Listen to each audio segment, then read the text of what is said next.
Kam nagaadha. Nagaa galata Rabbi kam. Baga jiraatti. Ribarraan si eegee.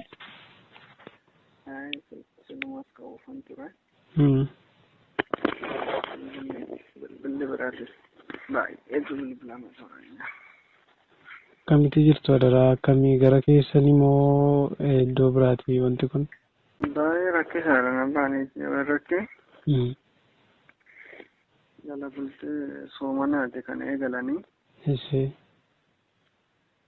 Saayinii dura torbee lama dura ture xiqqooni waraanichi kan gaggeeffame.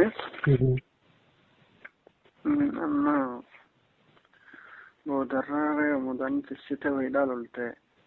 Achumarra lolichi hin dhaabbanne deemee ture kaleessa baay'ee babal'atu.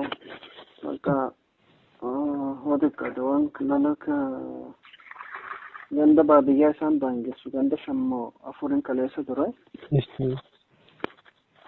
Silaa gammatis nama hedduu nama 28 akkasitti walii gala. Guyyaa tokko qofamoo hanga ammaatti? Lakki walii gala. Waan akkana warra nama abattanii kanas warra maal kanas warra isaan ganee isaanitti isheen kana waqtii ajjeesanii irra gahan isaanii.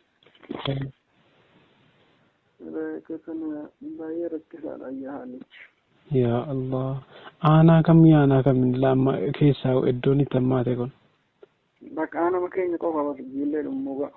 Baay'ee isaa nama gadhiisa uummanni akka hin taane ta'aa jira. Namni dhumee jira akka malee baratti guyyaa naanii lolarra oolee halkan du'aa qarbataa bula qilleensa dhaammata keessa bulaa sunis lolumatti ka'a. Baay'ee si eebbisiisa boonni jibbisiisa. Timmoo as jiru ijoolleen Finfinneeru? Rasuma jiranii.